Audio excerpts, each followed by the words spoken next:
जय हिंद दोस्तों। कैसे हैं आप लोग? दोस्तों, आखिर एक इंसान क्राइम करता क्यों है और उसके पीछे की साइकोलॉजी आखिर क्या होती है जो वो क्राइम करने पे मजबूर हो जाता है? क्या एक कातिल मर्डर इसीलिए करता है कि उसे ये सब करने में मजा आता है या फिर उसकी मानसिक स्थिति खराब होती है जिसकी वजह से वो ये क्राइम करता है? इस फिल्म की कहानी इसी कॉन्सेप्ट पे आधारित है, जहाँ फिल्म की स्टार्टिंग में हमें ब्रैडली नाम का एक छोटा लड़का दिखाया जाता है जिसने मस्ती मजाक में अपने टीचर की आंख फोड़ दी थी। उसके बाद ब्रैडली की आंखें खुल जाती हैं क्योंकि वो ये एक सपना देख रहा था और बचपन में उसने अपने टीचर के साथ ऐसा ही किया था, जिसकी वजह से वो सपना उसे रोज आता था और उसे हॉन्ट करता था। यानी कि उसे अपनी गलती का एहसास था कि जो भी उसने किया था वो टीचर के साथ बहुत गलत किया था।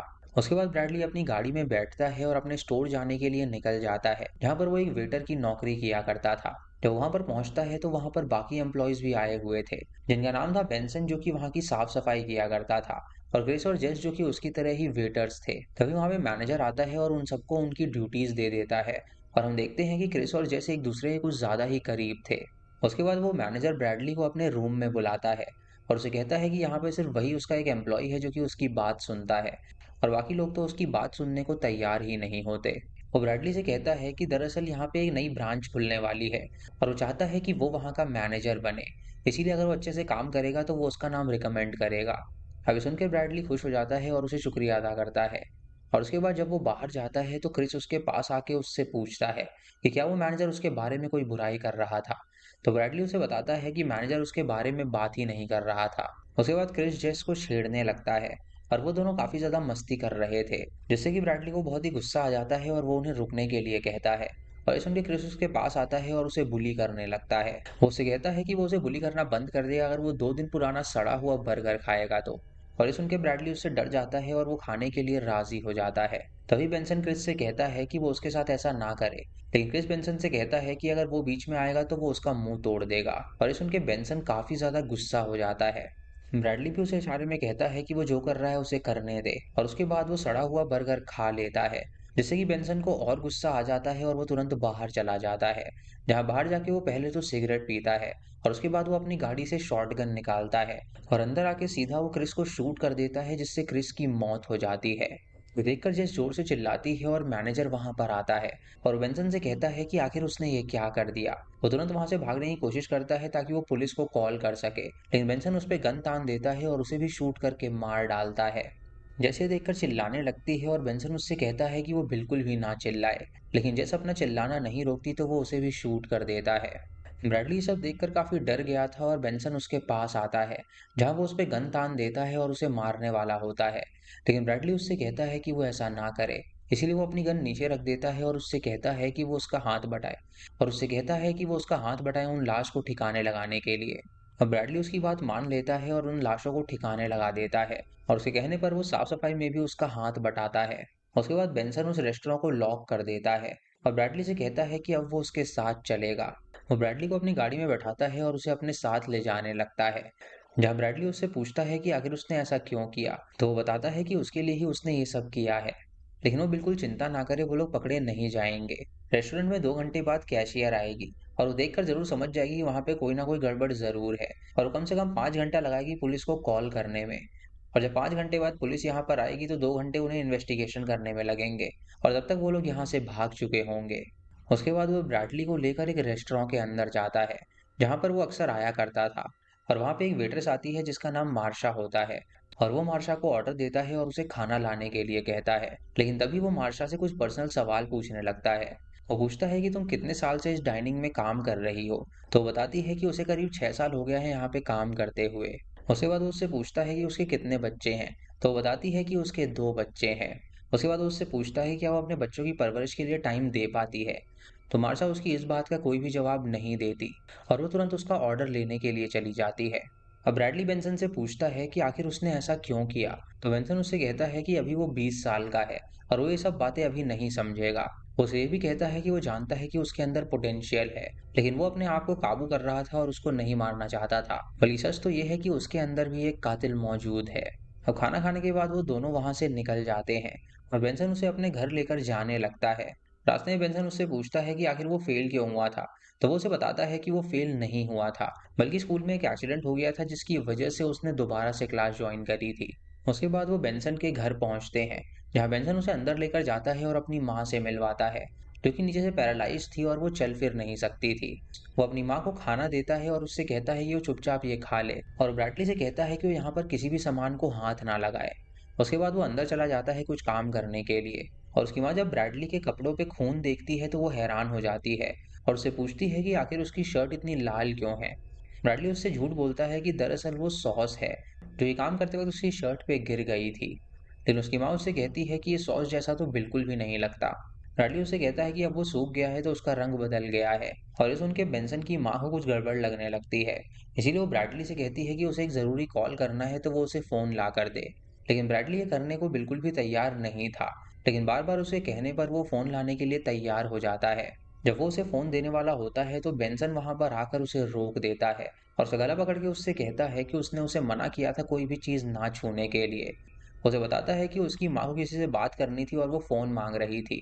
तो वो उससे कहता है कि उसकी माँ की बातों पे वो बिल्कुल भी विश्वास ना करे। उसके बाद वो उसे लेकर तुरंत बाहर चला जाता है और गाड़ी में बैठकर वो दोनों बातें करने लगते हैं। जहाँ बेंसन उससे कहता है कि उसने उसे कहा था कि वो अपने फैसले खुद ले, लेकिन इसका मतलब ये नहीं है कि वो उसके गैर हाजिरी में ये सब करे। अभी वो साथ है तो उसके फैसले वो लेगा और उसे उसके कहने पर ही चलना पड़ेगा, और अगर वो ऐसा नहीं करेगा तो वो उसे जान से मार डालेगा। वो उसे ये भी कहता है कि वो दरअसल यहाँ पर उसकी मदद करना चाहता है और उसने पास्ट में जो भी गलतियाँ करी हैं वो उसे सुधारना चाहता है। उसके बाद वो गाड़ी चलाता है और रोड पे निकल जाता है और अपनी गन को निकाल कर वो गाड़ी के आगे रख देता है। उसके बाद बेंसन ब्रैडली से पूछता है कि क्या उसकी कोई गर्लफ्रेंड है या नहीं। तब वो उससे कहता है कि उसकी कोई भी गर्लफ्रेंड नहीं है। बेंसन उससे पूछता है कि क्या उसकी कभी कोई गर्लफ्रेंड रह चुकी है। तो वो उसे बताता है कि उसकी लीसा नाम की एक गर्लफ्रेंड हुआ करती थी, लेकिन लीसा की बिल्ली मर गई थी और वो काफ़ी ज़्यादा इमोशनल हो गई थी, और इसीलिए उसने उसके साथ ब्रेकअप कर लिया था, और तब से ही उसने उससे बात नहीं करी है। तो बेंसन ने सुन के बहुत ज़्यादा हैरान हो जाता है और उसे कहता है कि आखिर एक बिल्ली के मरने की वजह से वो लड़की उसे कैसे छोड़कर जा सकती है। उसके बाद वो दोनों एक गैस स्टेशन पे पहुंचते हैं, जहाँ पर बेंसन ब्रैडली को कहता है कि वो गैस को भरे और वो अंदर जा रहा है पेमेंट करने के लिए। जब वो अंदर पेमेंट करने के लिए जाता है तो वो अपनी गन भी निकाल के उसे दिखाता है और उसे इशारे में कहता है कि अगर वो उसकी बात नहीं मानेगा तो वो सबको मार डालेगा। और ब्रैडली जब ये देखता है तो उसे काफ़ी ज़्यादा अजीब लगता है और सोचने लगता है कि आखिर वो उससे पीछा कैसे छुड़ाए। उसके बाद जब वो वापस से रोड हिट करते हैं तो बेंसन ब्रैडली से कहता है कि आखिर वो ये बताए कि उसकी गर्लफ्रेंड अभी कहाँ पर होगी। तो वो उसे बताता है कि उसकी गर्लफ्रेंड एक बच्चों के शॉप में काम करती है। बेंसन उससे कहता है कि वो लोग वहीं पर जा रहे हैं उससे बात करने के लिए, ताकि वो असली वजह जान सकें कि आखिर उसने उसे डंप क्यों किया था। इधर हम बेंसन के घर पे एक डिटेक्टिव को देखते हैं जो कि वहां पर छानबीन करने आ चुकी थी, और उन लोगों को पता चल गया था कि बेंसन ने ही वहां पर वो मर्डर्स किए हैं। अब बेंसन ब्रैडली को लेकर उस किड्स की शॉप में जाता है, जहाँ पर ब्रैडली जब अपनी गर्लफ्रेंड लिसा से मिलता है तो वो काफी ज्यादा अजीब फील करता है और लिसा उसे देखकर पहचान जाती है। लिसा उससे कहती है कि आखिर उसका यहाँ पर कैसे आना हुआ। तो ब्रैडली उससे कहता है कि वो यहाँ से गुजर रहा था तो वो उससे मिलने आया है। ये सुन के लिसा हैरान हो जाती है और उससे पूछती है कि आखिर इतने साल में आज वो उससे मिलने क्यों आया है। इसके पीछे कोई ना कोई वजह जरूर होगी। तो ब्रैडली उससे कहता है कि उसे उसका कुछ टाइम चाहिए, वो उससे कुछ बात करना चाहता है। लेकिन लिसा उससे कहती है कि यहाँ पर आधे घंटे में बच्चे आने वाले हैं, तो क्यों ना वो दोनों यहाँ से चले जाएं और उसे उसका काम करने दें। लेकिन ब्रैडली उससे कहता है कि वो दोनों यहाँ पर कस्टमर्स बन के आए हैं, तो वो उन्हें कुछ टेडी बियर्स दे दे ताकि वो उन्हें डेकोरेट कर सकें। और सुन के वो उन दोनों को टेडी बियर दे देती है, और उसके बाद ब्रैडली बैठ के उससे बातें करने लगता है, जहाँ वो उससे पूछता है कि आखिर उसने उसे डंप क्यों किया था। तो लिसा उसे बताती है कि वो कभी भी एक्सप्रेसिव था ही नहीं। जब उसकी बिल्ली मरी थी तो वो उसके पास एक बार भी नहीं आया पूछने के लिए कि उसकी हालत कैसी है। इसीलिए उसे ये लगा था कि शायद उसके दिल में उसके लिए कोई भी जगह नहीं है और वो बस इस रिश्ते को जबरदस्ती चला रही है। इसीलिए उसने ब्रेकअप कर लिया था और वो उसे छोड़कर चली गई थी। अब ब्रैडली को ये सुन के बहुत ज़्यादा बुरा लगता है और लिसा उसे बताती है कि उसका जो दोस्त उसके साथ आया है वो काफ़ी ज़्यादा अजीब लग रहा है। उसके बाद वो उनसे कहती है कि उन दोनों को अब यहाँ से जाना चाहिए, लेकिन बेंसन उससे कहता है कि वो रात को फिर से यहाँ पर आएंगे उससे मिलने के लिए। लेकिन ब्रैडली उससे कहता है कि वो यहाँ पर फिर से नहीं आना चाहता। उसके बाद वो दोनों वहाँ से तुरंत निकल जाते हैं और तभी ब्रैडली के फ़ोन पे उसकी माँ का कॉल आता है, जहाँ बेंसन उसे उस कॉल को उठाने के लिए कहता है। और जब ब्रैडली उसे उठाता है तो उसकी माँ उससे पूछती है कि आखिर वो कहाँ पर है। तो वो उससे झूठ बोलता है कि वो अपने जॉब पे आया हुआ है, लेकिन उसकी माँ बाहर से आवाज़ सुन लेती है और उससे पूछती है कि आखिर वो बाहर क्या कर रहा है। तो वो उसे बताता है कि वो एक पुराने दोस्त से मिलने के लिए आया था। और कॉल कटने के बाद बेंसन उससे कहता है कि उसकी माँ उसे कुछ ज़्यादा ही कंट्रोल में रखती है। ब्रैडली उससे कहता है कि इसके पीछे एक बहुत ही ठोस कारण है। ऐसा इसीलिए है कि बचपन में उसने एक एक्सीडेंट कर दिया था, जिसकी वजह से उसकी टीचर की ज़िंदगी बर्बाद हो गई थी। वो उसे बताता है कि बचपन में जब वो पढ़ाई कर रहा था, तो एक गुलेल में उसने इरेजर डाला था और अपने टीचर के ऊपर उसे छोड़ दिया था, जिससे कि वो इरेजर उसकी आंख में लग गया था और उसकी आंख ही फूट गई थी। और उसकी आंख फूटने के बाद उसका ऑपरेशन भी हुआ था। और कुछ महीने बाद वो पट्टी बांध कर स्कूल आई थी, जिसकी वजह से बच्चे उसका मजाक उड़ाने लगे थे। इसीलिए वो स्कूल छोड़कर चली गई और कभी वापस नहीं आई। वो बचपन से ही ऐसा है और जो भी काम वो करने जाता है उसके साथ हमेशा बुरा होता है। इसीलिए उसकी माँ उसे हमेशा कंट्रोल करती है और चाहती है कि वो कोई बुरा काम ना करे। अब बेंसन जब ये कहानी सुनता है तो उसे हंसी आने लगती है। और वो उससे कहता है कि उसके अंदर एक दर्द है और वो अपने टीचर से माफी मांगना चाहता है। इसीलिए वो फैसला करता है कि वो उसे उसकी टीचर के पास ले जाएगा, ताकि वो उससे माफी मांग सके। उसके बाद वो दोनों स्कूल के बाहर पहुंचते हैं जहां पर उसकी टीचर पढ़ाया करती थी। और जब वो अंदर जाते हैं तो रिसेप्शनिस्ट के पास आकर वो उसका एड्रेस मांगने लगते हैं। लेकिन वो रिसेप्शनिस्ट उनसे कहती है कि वो किसी को भी इन्फॉर्मेशन ऐसे नहीं दे सकती। उसके बाद बेंसन उससे कहता है कि ये लड़का ब्रैडली है और इसने ही उस टीचर की आंख फोड़ी थी। लेकिन अब उसे अपनी गलती का एहसास है तो वो उनसे माफी मांगना चाहता है। इसीलिए अगर वो उन्हें उसका एड्रेस दे देंगी तो बहुत मेहरबानी होगी। अब ये सुन के वो मान जाती है और उन लोगों को वो एड्रेस दे देती है। लेकिन तभी क्लासरूम से एलियट नाम का एक टीचर निकलता है। और बेंसन जब उसे देखता है तो वो उसे पहचान लेता है, क्योंकि बचपन में शायद उस टीचर ने उसे पढ़ाया था। बेंसन उससे पूछता है क्या वो एलियट शेपर्ड है, तो वो उससे कहता है कि हाँ, यही उसका नाम है। और बेंसन को उस पे बहुत ज़्यादा गुस्सा आता है, क्योंकि बचपन में शायद वो बच्चों के साथ बहुत ही गलत काम किया करता था। उसके बाद जब वो दोनों बाहर जाते हैं तो बेंसन तुरंत एलियट के पास जाता है, जहाँ पर वो उसे बुरी तरह मुक्के मारता है और उसे जख्मी कर देता है। उसके बाद वो अपनी गन निकालता है और उसे शूट करने के लिए जाता है। लेकिन तभी ब्रैडली उसे रोक देता है और उससे कहता है कि अगर वो ऐसा करेगा तो बहुत ही बुरा होगा, कि वो पहले ही लोगों को मार चुका है और अब वो और लोगों को ना मारे। इसलिए बेंसन रुक जाता है और वो दोनों कार में वहां से जाने लगते हैं। बेंसन ब्रैडली से कहता है कि उसने अच्छा किया उसे रोक दिया, वरना वो उस टीचर को वहीं पे जान से मार डालता। ब्रैडली उससे पूछता है कि आखिर उसने उस टीचर को मारा क्यों, तो बेंसन उससे कहता है कि वो बात अभी वो भूल नहीं पाया है और वो उसे दोहराना नहीं चाहता। उसके बाद वो दोनों उसकी टीचर के घर पहुंचते हैं, जहां वो टीचर जब ब्रैडली को देखती है तो वो उसे गले से लगा लेती है और उससे पूछती है कि आखिर वो इतने सालों से कहाँ पर था। उसके बाद वो उन दोनों को अंदर बुलाती है, जहाँ बेंसन उससे पूछता है कि उसका बाथरूम कहाँ पर है, तो वो उसे बताती है कि उसका बाथरूम लेफ्ट में है। इधर ब्रैडली अपनी टीचर से माफी मांगता है जो कुछ भी उसने उसके साथ किया था। तो उसकी टीचर उससे कहती है कि वो उसका शुक्रिया अदा करना चाहती है, क्योंकि जब उसकी आंख गई तो उसे एक बहुत ही अच्छा लड़का मिला और उसकी शादी हो गई। और उसकी एक बेटी भी है जो कि बहुत ही अच्छी है। लेकिन अब उसके पति और उसका डाइवोर्स हो चुका है, इसीलिए वो अपनी बेटी के साथ अकेले ही रहती है। ब्रैडली जब ये सुनता है तो वो उसके लिए बहुत ज्यादा खुश हो जाता है। और तभी ब्रैडली वहां पर उसकी टीचर का फोन देखता है, तो वो उस फोन को चुरा कर अपनी जैकेट में रख लेता है। तभी वहां पर बेंसन आ जाता है और उनसे कहता है कि अब उन्हें यहाँ से चलना चाहिए। लेकिन तभी उस टीचर को लैंडलाइन पे एक कॉल आता है। और जब वो उस कॉल को उठाती है तो उसे पता चलता है कि वो टीचर मारा गया है। ये खबर वो ब्रैडली और बेंसन को देती है कि स्कूल के बाहर एक टीचर मर चुके हैं। और ये सुन के ब्रैडली काफी ज्यादा हैरान हो जाता है। उसकी टीचर ब्रैडली से पूछती है कि वो भी तो वहां पर मौजूद था, तो ये किसने किया होगा।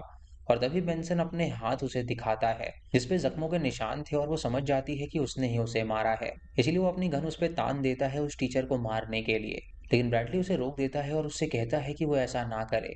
इसीलिए बेंसन उसकी टीचर को भी हॉस्टेज रख लेता है और उसे अपने साथ ले जाता है, जहाँ पर वो तीनों मिलके उस डाइनर में पहुंचते हैं। और वहां पर वो खाने के लिए कुछ ऑर्डर करते हैं। ब्रैडली बेंसन से कहता है कि उसे वॉशरूम आई है तो उसे जाने दे। और ये सुन के वो उसे वहां से जाने देता है। जब ब्रैडली वॉशरूम में पहुंचता है तो वो उस फोन की मदद से पुलिस को कॉल कर देता है और उन्हें वहां का एड्रेस दे देता है और वहां पे आने के लिए कहता है। उसके बाद ब्रैडली बाहर आकर बैठ जाता है। और तभी वहां पर मार्शा नाम की वो वेट्रेस आती है, जो कि बेंसन को बहुत ही भला बुरा कहने लगती है, क्योंकि उसने उसके बच्चे और उसके बारे में बहुत ही बुरी बात कही थी। अब ये सुन के बेंसन को गुस्सा आ जाता है और वो उसके पैर में गोली मार देता है। और तभी वो नोटिस करता है कि वहां पर पुलिस आ गई है। बेंसन उनसे पूछता है कि आखिर किसने पुलिस को यहाँ पर बुलाया है। उसे लगता है कि टीचर ने उसे बुलाया होगा तो वो उसे शूट करने वाला होता है। लेकिन तभी ब्रैडली बीच में आ जाता है और ब्रैडली को गोली लग जाती है। उसके बाद बेंसन उसके पास आके उसे संभालता है और ब्रैडली उससे कहता है कि उसने ही पुलिस को बुलाया है। ये सुन के बेंसन बहुत ज्यादा रोने लगता है और उससे कहता है कि उसका बचपन बहुत ही बुरी तरह बीता था और हमेशा सोचता था कि बचपन में वो जिराफ बनेगा।